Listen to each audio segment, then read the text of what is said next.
prospecting is when you're actually finding the funders that you can submit grant applications to and figuring out how they're downloading the RFPs, the request for proposals, or the NOFOs and notice of funding opportunities as well. There are many different grant prospecting softwares and everything, and it really is about your need, your budget, how many clients you have, if you're a freelance grant writer, what types of grants your nonprofit is looking for. So let's talk about the free stuff though. Okay, let's talk about the free stuff. So first of all, Grants.gov, if you are in the United States or have a 501c3 in the United States or an organization in the United States, Grants.gov is always free because it is provided by the federal government. And that is a place to find federal grants in the United States government and contracts. All right. So it is not a place where you're going to find foundations, private foundations. Think Bill and Melinda Gates Foundation, think Ford Foundation, think those types of things with private monies that are not government.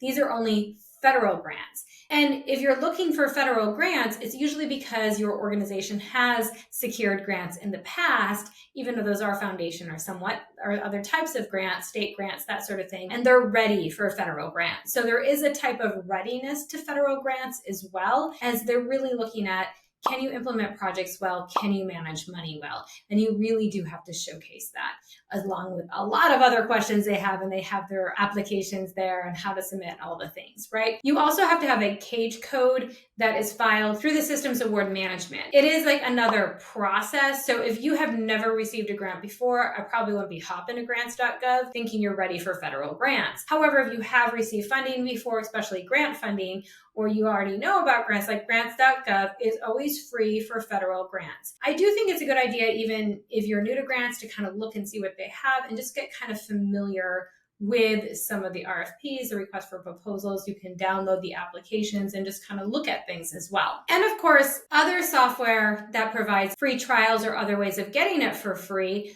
are those softwares for grant prospecting that do include those private foundations. And of course, you could always Google this, like Google foundations in my area, but you're not going to get the extensive and purposeful, intentional funding opportunities or notices or just information that these softwares do provide. And most of them are pay-to-play places. So there are subscriptions, that sort of thing. They're all different amounts of money. They have different amounts of features and all of that inside the software as well. So do check them out. And that's why I say if they do have a free trial, do try the free trial and see what fits for you. So let's start with Instrumental. Instrumental is probably my favorite, right? As far as like providing the deep research, as far as like if you can look at a funder and you can see what type of grant applications and grant programs they have.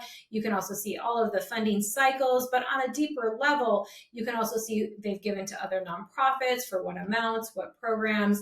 You can look overall year to year where they have given, geographically, how much, etc.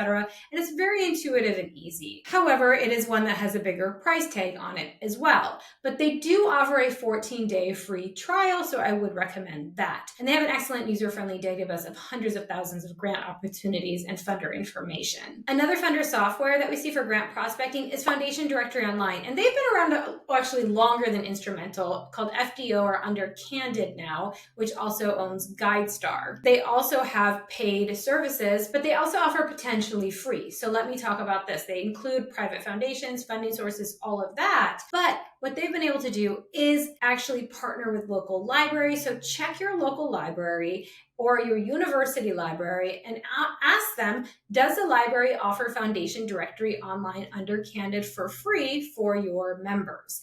If they do not, ask if they can request it. Another thing that FDO and Candid has done in 2025 with all of the different cuts in federal funding and all of that is they're actually offering a tier for nonprofits that have had federal cuts this year so they can have FDO for free. So do check that out. So when should you actually get grant prospecting software? As soon as you want to find grants or get comfortable looking for them. And some, like even freelance grant writers, they have used the free versions to then find different funding opportunities. They posted those announcements on social media or on emails, and they've actually booked clients that way, and then been able to pay to go up to another tier in that software. So many different ways that you can utilize it. But I would recommend, unless you have, adequate clients, you don't want to get the full paid version of everything unless you just really want to learn it, because that can actually help fund it when you have those clients come on board.